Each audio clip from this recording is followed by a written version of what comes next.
Pemirsa, Lunch Talk kali ini kita akan membahas topik akhiri kesenjangan sosial. Dan bersama kita sudah hadir narasumber Menteri Sosial Ibu Khofifah Indar Parawansa. Sebelum membahas lebih lanjut, kita saksikan dulu paket berikut ini. Laporan terbaru Bank Dunia mengungkap sebuah fakta yang tidak menyenangkan. Laporan yang dirilis minggu ini menyebut ketimpangan di Indonesia semakin meluas dibanding negara-negara tetangganya. Kepala Perwakilan Bank Dunia di Indonesia, Rodrigo Chávez mengatakan, meskipun pertumbuhan ekonomi dan pengurangan kemiskinan di Indonesia mengesankan, kesetaraan dalam pertumbuhan lebih sulit tercapai. Sejumlah kecil kalangan mampu maju jauh lebih cepat dari mayoritas masyarakat di Indonesia. Menurut survei itu, sebagian besar responden menilai distribusi pendapatan sangat tidak merata. Ketimpangan itu berdampak negatif menghalangi potensi pertumbuhan negara dengan risiko meningkatnya ketegangan sosial.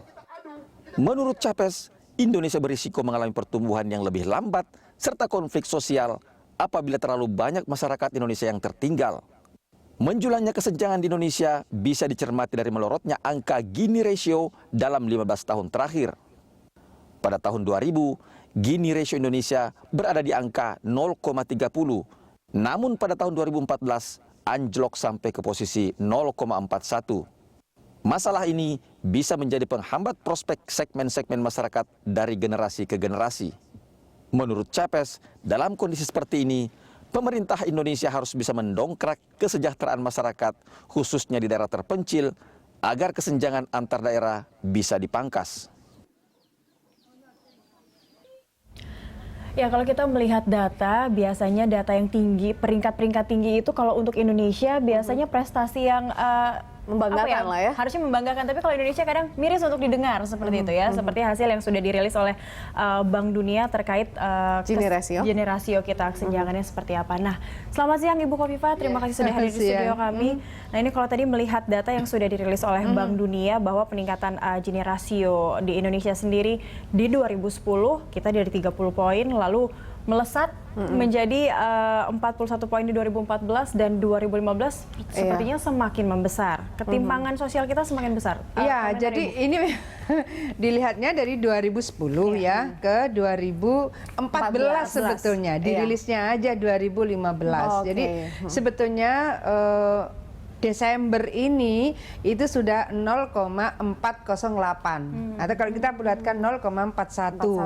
Jadi kalau kita berangkat dari RPJMN kita nanti Desember 2016 itu ditargetkan 0,39 berturut-turut sampai 2019 menjadi 0,36 gitu.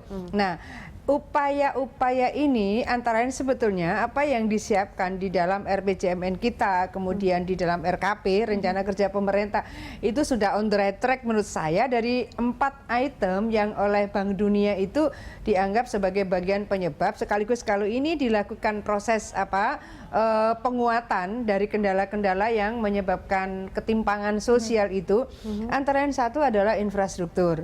Nah, ini yang juga Pak Jokowi, Pak Presiden menyampaikan berkali-kali kenapa dulu misalnya subsidi BBM itu dikurangi karena itu akan dikonversikan untuk pembangunan infrastruktur. Nah, infrastruktur itu antara lain terutama adalah di daerah-daerah tertinggal, terpencil, terluar, perbatasan, perdesaan. Dan itu sudah dibuktikan APBNP kita tahun ini, APBNP-nya itu terdistribusilah dana cukup signifikan ke desa-desa. Tahun 2016 ini yang pertama infrastruktur ya. Jadi harus ada pembangunan infrastruktur untuk memberikan akses kepada mereka, terutama anak-anak di desa-desa, mereka harus sekolah. Anak-anak dan warga di desa-desa mereka harus punya akses kesehatan. Lalu mereka yang ada di daerah pinggiran, terpencil, terluar perbatasan, mereka harus punya peluang yang sama untuk mengakses pasar. Jadi accessibility ini sebetulnya sedang dimaksimalkan, antara lain bahwa 2016 itu dana transfer daerah lebih besar daripada belanja kementerian lembaga di pusat. Nah, itu juga yang Bank Dunia sampaikan bahwa layanan umum itu harus dipusatkan di daerah-daerah. Nah, layanan-layanan umum itu misalnya apa? Layanan pendidikan. Nah, misalnya saya ke salah satu daerah, ini belum sebulan lalu, saya potret saya siapkan dalam bentuk slide supaya orang kalau saya presentasi saya mau kasih tahu ini loh SMP negeri, bangunannya ini loh masih welit kalau dari apa itu bambu.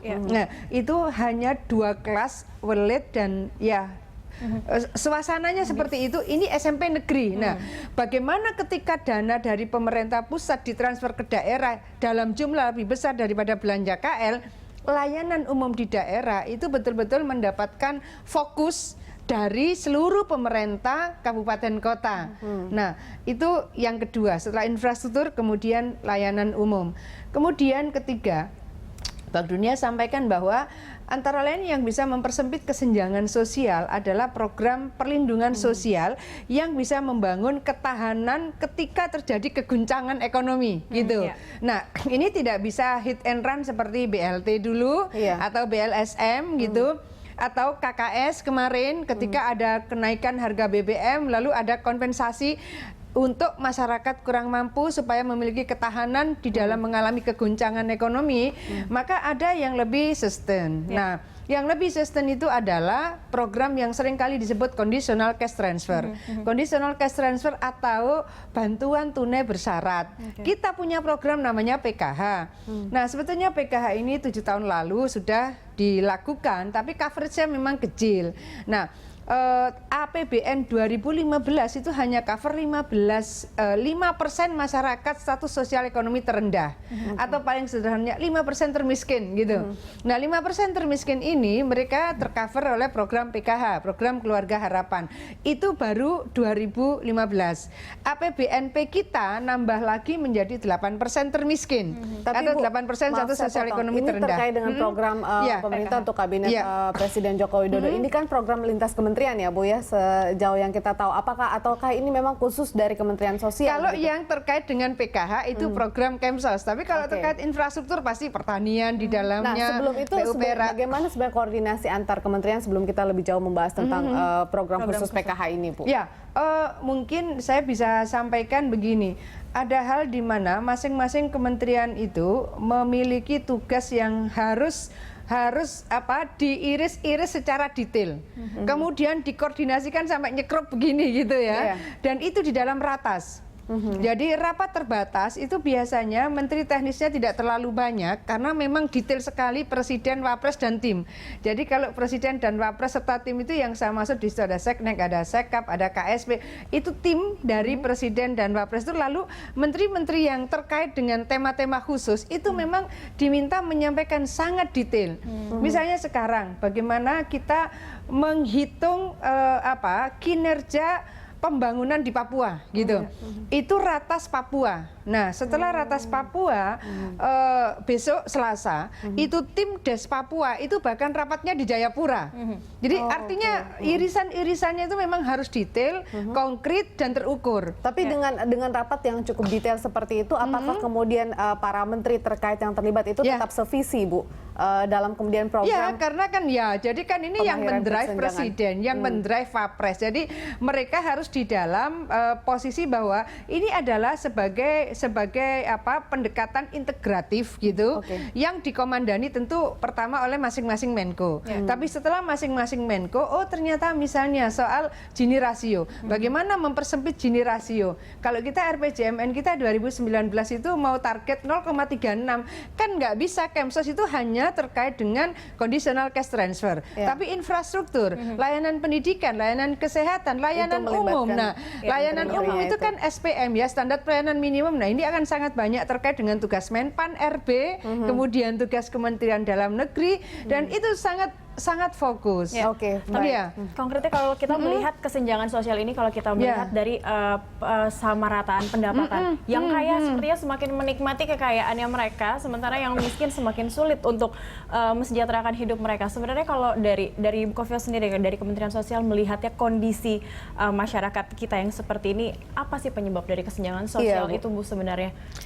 Iya, saya mau berangkat dari asumsi-asumsi dasar yang dibangun oleh Bank Dunia ketika merilis merilis Gini rasio di Indonesia dan bagaimana negara-negara lain.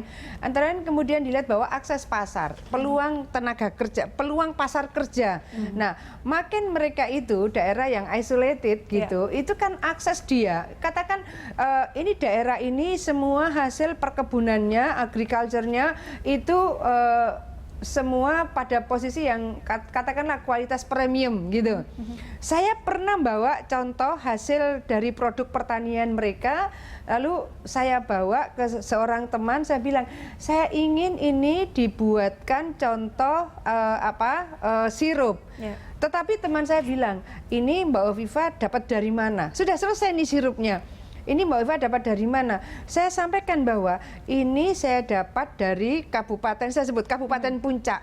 Aduh Mbak, lupakan. Loh, saya bilang kenapa? Kalau ke Puncak itu ke sana harus pakai pesawat khusus. Kalau nanti harus bawa, ini kan kalau sebuah produk, jadi ini saya menemukan banyak produk pertanian itu yang kualitas premium. Saya bawa, saya ingin ini lebih berjangka panjang, bisa dikonsumsi. Ternyata kata dia ini production cost-nya Mbak sangat mahal, operational cost-nya sangat mahal. Artinya kalau daerah itu kemudian akses jalannya dibangun, ini akan bisa misalnya dia itu bisa dekat ke Mimika. Mimika itu marketnya cukup bagus. Kemudian dia bisa juga ke Wamena. Kalau akses jalan darat ini bisa dibuka, maka mungkin tidak kita temukan di sana itu misalnya semen di kota itu per sak 1.750.000. Nah, karena saya sudah ke sana. Nah, kalau sudah itu, jadi gimana? Oh, kalau ke atas lebih mahal lagi, kalau ke bawah lebih mahal lagi. Kebayang nggak bagaimana pemerataan pembangunan bisa dilakukan di sana? Betul, kondisi itu sudah terjadi kurang lebih berapa tahun. Nah, kebayang nggak kalau Bank Dunia bilang ini akses kesehatan. Ini kan harus ada flying doctors gitu ya. Berapa mahal itu? Kebayang nggak bagaimana kemudian akses layanan pendidikan? Kebayang nggak bagaimana itu akses layanan perbankan? Tapi jadi biar bagaimana itu harus tercover juga oleh program itu pemerintah. Makanya infrastruktur. Jadi Bank Dunia bilang antara lain pintu masuknya adalah lewat pembangunan infrastruktur yang lebih merata. Untuk memudahkan akses seperti itu ya Bu ya. Jangan untuk membeli, untuk memproduksi sirup saja, banyak hal yang harus dipikirkan ya Bu. Betul, ya. Kita akan jeda sejenak, Bu Kofifa, tetaplah bersama kami pemirsa. Lifestyle akan segera kembali usai jeda pariwara.